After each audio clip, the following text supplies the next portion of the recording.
ಪ್ರಭಾವಿ ಸಚಿವರೊಬ್ಬರಿಗೆ ಸಂಬಂಧಪಟ್ಟಂತಹ ಅತಿ ದೊಡ್ಡ ಸುದ್ದಿ. ರಾಜ್ಯ ರಾಜಕೀಯದಲ್ಲಿ ಅಲ್ಲೋಲ ಕಲ್ಲೋಲ ಸೃಷ್ಟಿ ಮಾಡುವಂತಹ ಸುದ್ದಿ ಇದು. 15 ವರ್ಷಗಳಿಂದ ನಡೀತಾ ಇದ್ರು ಕೂಡ ಎಲ್ಲ ಅಧಿಕಾರಿಗಳು ಗಪ್ಚುಪ್ಪಾಗಿದ್ದಾರೆ. ಯಾಕೆ ಹಾಗಾದ್ರೆ? ಪ್ರಭಾವಿ ಸಚಿವರೊಬ್ಬರಿಗೆ ಸಂಬಂಧಪಟ್ಟಂತಹ ಅತಿ ದೊಡ್ಡ ಸುದ್ದಿ ನ್ಯೂಸ್ 18ನಲ್ಲಿ ಬ್ರೇಕ್ ಆಗ್ತಾ ಇದೆ. ಸೂಪರ್ ಎಕ್ಸ್ಕ್ಲೂಸಿವ್ ಆದಂತಹ ಸುದ್ದಿ. ರಾಜ್ಯ ರಾಜಕಾರಣದಲ್ಲಿ ಅಲ್ಲೋಲ ಕಲ್ಲೋಲ ಸೃಷ್ಟಿ ಮಾಡುವಂತಹ ಸುದ್ದಿ. 15 ವರ್ಷಗಳಿಂದ ಈ ಅಕ್ರಮ ನಡೀತಾ ಇದ್ರೂ ಕೂಡ ಅಧಿಕಾರಿಗಳು ಗಪ್ಚುಪ್ಪಾಗಿದ್ ಯಾಕೆ? ನ್ಯೂಸ್ 18 ಕನ್ನಡದಲ್ಲಿ ಮೆಗಾ ಬಿಗ್ ಬ್ರೇಕಿಂಗ್. ಪ್ರಭಾವಿ ವ್ಯಕ್ತಿಯೊಬ್ಬರ ಅಕ್ರಮ ರಿಸಲ್ಟ್ ನ ಸ್ಟೋರಿ ಇದು. ಆ ರಿಸಲ್ಟ್ ನಡೆಸ್ತಾ ಇರುವಂತಹ ಆ ಪ್ರಭಾವಿ ವ್ಯಕ್ತಿ ಯಾರು ಹಾಗಾದ್ರೆ? ಎಲ್ಲ ಕಾನೂನು ನಿಯಮಗಳನ್ನ ಗಾಳಿಗೆ ತೂರಿ ರಿಸಲ್ಟ್ ಅನ್ನ ನಡೆಸಲಾಗ್ತಾ ಇದೆ. ಯಾರು ಹಾಗಾದ್ರೆ ಆ ಪ್ರಭಾವಿ ನಾಯಕ?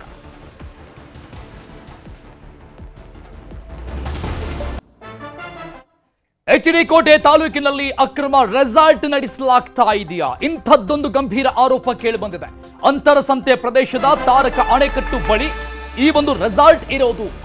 ಈ ರೆಸಾರ್ಟ್ಗೆ ಯಾವುದೇ ನಿಯಮಗಳು ಇಲ್ವಾ? ರೆಸಾರ್ಟ್ ನಡೆಸ್ತಾ ಇರುವಂತಹ ಪ್ರಭಾವಿ ನಾಯಕ ಎಲ್ಲ ಕಾನೂನು ನಿಯಮಗಳನ್ನ ಗಾಳಿಗೆ ತೂರಿ ರೆಸಾರ್ಟ್ ಅನ್ನ ನಡೆಸ್ತಾ ಇರ. 15 ವರ್ಷಗಳಿಂದ ನಡೀತಾ ಇರುವಂತಹ ರೆಸಾರ್ಟ್ ಇದು. ಎಲಿಫೆಂಟ್ ರಿವರ್ ರ್ಯಾಂಚ್ ಹೆಸರಿನ ರೆಸಾರ್ಟ್ ಎಚ್ಡಿ ಕೋಟೆ ತಾಲೂಕಿನ ಅಂತರಸಂತೆಯ ಬಳಿ ಇದೆ. 15 ವರ್ಷಗಳಿಂದಲೂ ಕೂಡ ನಡೀತಾ ಇದೆ ಈ ರೆಸಾರ್ಟ್. ಅನುಮತಿ ಪಡೆಯದೇನೆ ಕೃಷಿ ಭೂಮಿಯಲ್ಲಿ ರೆಸಾರ್ಟ್ ಮಾಡಲಾಗ್ತಾ ಇದೆ. ಆ ರೆಸಾರ್ಟ್ ನಡೆಸಲಾಗ್ತಾ ಇದೆ ಅನ್ನುವಂತಹ ಗಂಭೀರ ಆರೋಪ. ಪರಿಸರ ಸಂವೇದನಾಶೀಲ ಪ್ರದೇಶದಲ್ಲಿ ರೆಸಾರ್ಟ್ ಇರುವಂತಹ ಆರೋಪ ಕೇಳಿಬಂದಿದೆ. ಹಾಗಾದ್ರೆ ಈ ರೆಸಾರ್ಟ್ನ ಮಾಲೀಕರು ಯಾರು? ನಡೆಸ್ತಾ ಇರುವಂತಹ ಪ್ರಭಾವಿ ವ್ಯಕ್ತಿ ಯಾರು?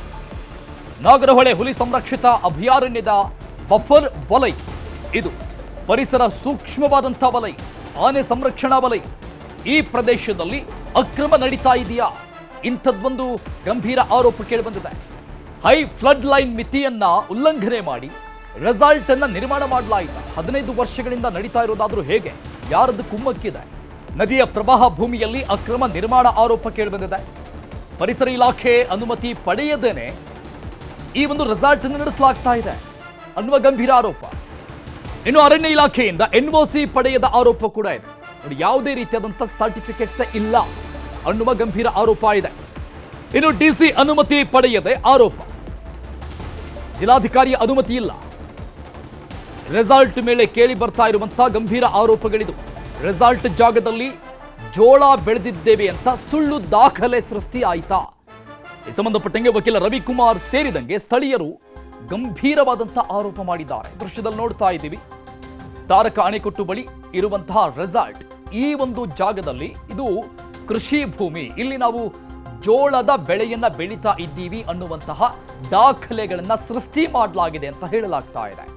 ಬಫರ್ ವಲಯದಲ್ಲಿ ಈ ರೆಸಾರ್ಟ್ ಅನ್ನ ಅಕ್ರಮವಾಗಿ ನಿರ್ಮಾಣ ಮಾಡಲಾಗಿದೆ ಅಂತ ಸ್ಥಳೀಯರು ಮತ್ತು ಓರ್ವ ವಕೀಲರು ಗಂಭೀರ ಆರೋಪ ಮಾಡಿದ್ದಾರೆ.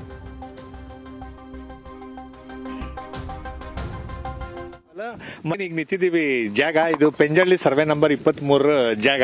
ಇದು ನ್ಯಾಷನಲ್ ಪಾರ್ಕ್, ನಾಗರಹೊಳೆ ರಾಷ್ಟ್ರೀಯ ಅಭಯಾರಣ್ಯ ಇದೆ. ಇದರಲ್ಲಿ eco sensitive zone, buffer zone ಮತ್ತೆ ಕಬಿನಿ ರಿವರ್ ಏನಿದೆ, ಇದು 100 ಮೀಟರ್ ಹೈ ಫ್ಲಡ್ ಲೆವೆಲ್ ಮತ್ತೆ ಟೈಗರ್ ರಿಸರ್ವ್ ಹಿಟ್ ಆಗಂತ ಪ್ರದೇಶ ಸರ್. ಈ ಪ್ರದೇಶದಲ್ಲಿ ಯಾವುದೇ ರೀತಿ ಕಮರ್ಷಿಯಲ್ ಆಕ್ಟಿವಿಟೀಸ್ ನ ಮಾಡಕೂಡದು ಅಂತೇಳಿ ಟೆಂಟೇಟಿವ್ ಆಗಿ 10 ಕಿಲೋಮೀಟರ್ ಜಾಗ ಅಂತೇಳಿ ಡ್ರಾಫ್ಟ್ ನೋಟಿಫಿಕೇಶನ್ ಇರೋದು ಸರ್. ಈ 10 ಕಿಲೋಮೀಟರ್ ವ್ಯಾಪ್ತಿ ಒಳಗಡೆ ಯಾವುದೇ ರೀತಿ ರೆಸಾರ್ಟ್, ಕ್ಲಬ್, ಲಾಡ್ಜು, ಬಾರು ಇತ್ಯಾದಿ ಕಮರ್ಷಿಯಲ್ ಆಕ್ಟಿವಿಟೀಸ್ ನಡೀಕೂಡದು. ಆದ್ರೂ ಕೂಡ ಸರ್ 100 ಮೀಟರ್ HFL ಲಿಮಿಟ್ ಇದ್ರೂ ಸಹ ಸರ್ 50 ಮೀಟರ್ ಅಳತೆನೂ ಇಲ್ಲ ಸರ್. ಈ ರೀತಿ ಬೃಹತ್ ಕಟ್ಟಡ ನಿರ್ಮಾಣ ಆಯ್ತಿರೋಂಥದ್ದು. ಇದನ್ನ ಸ್ವಂತ ರೈತ ತನ್ನ ಖಾಸಗಿ ಉಪಯೋಗಕ್ಕೆ ಏನಾದ್ರು ಉಪಯೋಗಿಸ್ಬೇಕು ಅಂತ ಅಂದ್ರೆ 2 ಗುಂಟೆಗೆ ಮೀರ್ದಂಗೆ ಆತ ತನ್ನ ಕೃಷಿ ಭೂಮಿನ ಪಂಪ್ ಹೌಸ್ಗೆ ಮತ್ತೆ ಕೃಷಿ ಉಪಕರಣಗಳನ್ನ ಇಟ್ಕೊಳ್ಳೋದಕ್ಕೆ ಬಳಸಬೇಕಾಗಿರೋಂಥದ್ದು.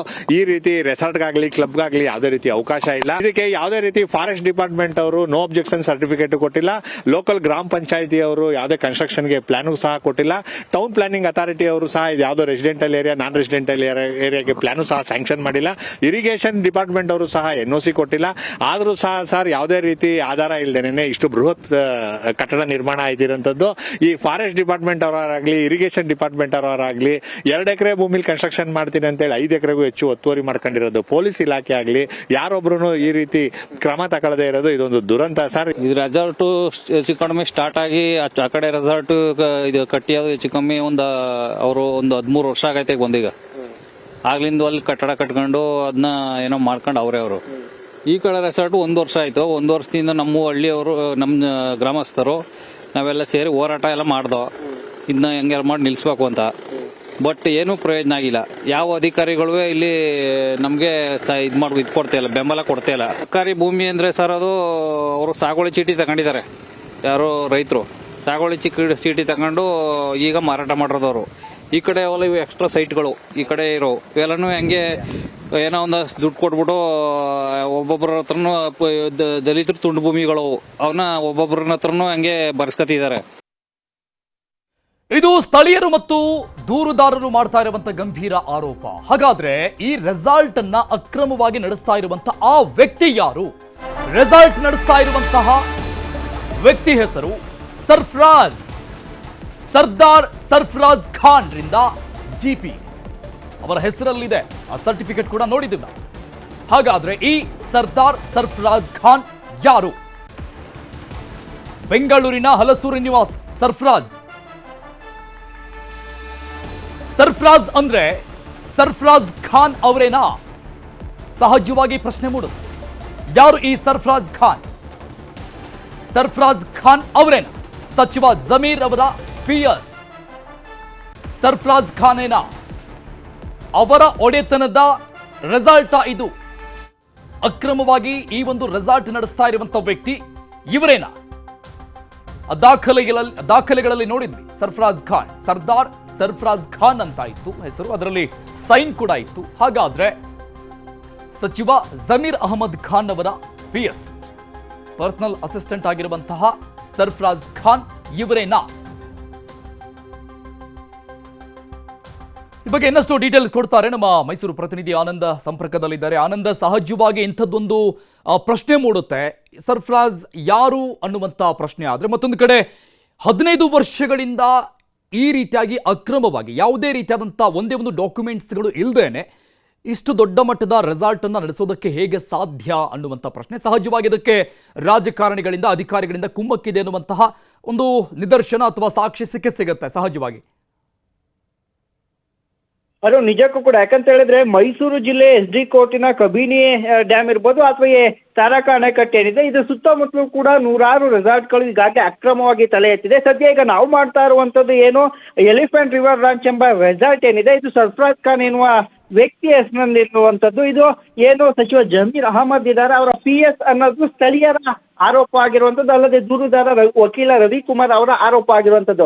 ಸದ್ಯ ಈ ರೆಸಾರ್ಟ್ ಯಾಕೆ ಅಕ್ರಮ ಅಂತ ಒಮ್ಮೆ ನೋಡೋದಾದ್ರೆ, ಏನು ಪರಿಸರ ಸಂವೇದನಶೀಲ ಪ್ರದೇಶ ಅಂತ ಕರಿತೀವಿ, ಎಕೋ ಸೆನ್ಸಿಟಿವ್ ಝೋನ್ ಅಂತ ಕರಿತೀವಿ, ನಾಗರಹೊಳೆ ಹುಲಿ ಸಂರಕ್ಷಿತ ಅಭಯಾರಣ್ಯದ ಬಫರ್ ವಲಯ ಅಂತ ಕರಿತೀವಿ, ಪರಿಸರ ಸೂಕ್ಷ್ಮ ವಲಯ ಅಂತ ಕರಿತೀವಿ, ಆನೆ ಸಂರಕ್ಷಣಾ ಪ್ರದೇಶದಲ್ಲಿರುವ ರೆಸಾರ್ಟ್. ಆನಂದ್, ಮಾತನಾಡ್ತೀನಿ ನಿಮ್ ಜೊತೆ, ಹಾಗೆ ಕನೆಕ್ಟ್ ಆಗಿರಿ, ಸಂಪರ್ಕದಲ್ಲಿ. ಈ ಬಗ್ಗೆ ಮಾತನಾಡೋದಕ್ಕೆ ಸ್ವತಃ ದೂರುದಾರ ರವಿಕುಮಾರ್ ಅವರಿದ್ದಾರೆ. ಸರ್ ನಮಸ್ತೆ.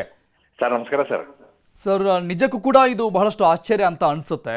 15 ವರ್ಷಗಳಿಂದ ಇಷ್ಟು ದೊಡ್ಡ ಮಟ್ಟದ ಒಂದು ರೆಸಾರ್ಟ್ ನಡೀತಾ ಇದೆ, ಅದು ಟೋಟಲಿ ಅಕ್ರಮವಾಗಿ ಅಂತ ಇದ್ರೆ ಏನೇನ್ ಡಾಕ್ಯುಮೆಂಟ್ಸ್ಗಳು ತಮ್ಮ ಹತ್ರ ಈಗ ಇದೆ ಸರ್?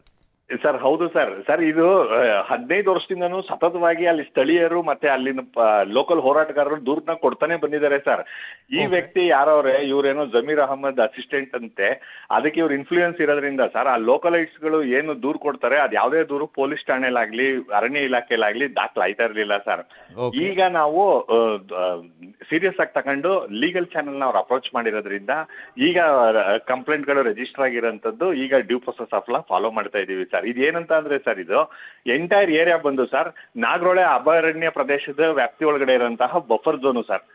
ಮುಖ್ಯವಾಗಿ ಸರ್ ತಾರಕ ಡ್ಯಾಮ್ದು ಬ್ಯಾಕ್ ವಾಟರ್ ಅಲ್ಲಿ ಇರೋಂಥದ್ದು ಸರ್. ಇಲ್ಲಿ 100 ಮೀಟರ್ ಹೈ ಫ್ಲಡ್ ಲೆವೆಲ್ ಅಂತ ಹೇಳ್ಬಿಟ್ಟು ಫಿಕ್ಸ್ ಮಾಡಿರ್ತಾರೆ ಸರ್. ಇದು ನೋ ಕನ್ಸ್ಟ್ರಕ್ಷನ್ ಝೋನು, ಇಲ್ಲಿ ಯಾವುದೇ ರೀತಿ ಕನ್ಸ್ಟ್ರಕ್ಷನ್ ಮಾಡ್ಕೂಡ್ದು ಅನ್ನೋ ಝೋನ್ ಅಲ್ಲಿ ಸರ್ ಇವರು ಫಸ್ಟ್ ಆಫ್ ಆಲ್ ಅಲ್ಲಿ ಮನೆಗಳೇ ಕಟ್ಕೊಳ್ಳೋದು, ರೈತರು ವಾಸ ಮಾಡೋದೇನೆ ವಿರೋಧ ವ್ಯಕ್ತಪಡಿಸ್ತಾರೆ, ಅಲ್ಲಿಂದ ಖಾಲಿ ಮಾಡಿಸ್ತಾರೆ ಇರಿಗೇಷನ್ ಡಿಪಾರ್ಟ್ಮೆಂಟ್ ಅವರು. ಹೌದು. ಕಮರ್ಷಿಯಲ್ ಆಕ್ಟಿವಿಟಿ ಸಿನ್ಸ್ 15 ಇಯರ್ ನಡೆಸ್ತಿರೋಂಥದ್ದು ಸರ್.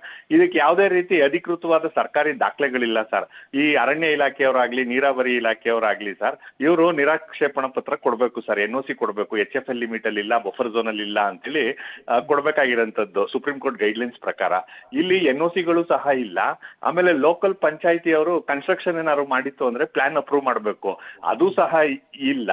ಜೊತೆಗೆ ಸರ್ ಇಲ್ಲಿ ಏನು ಟೂರಿಸಂ ಇಲಾಖೆಯಿಂದ ಲೈಸೆನ್ಸ್ ತಗೋಬೇಕು, DC ಇಂದ ಅಪ್ರೂವಲ್ ತಗೋಬೇಕು, ಎಕ್ಸೆಟ್ರಾ ಏನೊಂದು ಇಲ್ಲ. ಸ್ಟಿಲ್ ಅದು ಕೃಷಿ ಭೂಮಿ ಸ್ಟೇಟಸ್ ಅಲ್ಲಿ RTC ಓಡ್ತಿರೋಂಥದ್ದು ಒಂದು ಪಾರ್ಟ್ ಆಫ್ ಲ್ಯಾಂಡ್.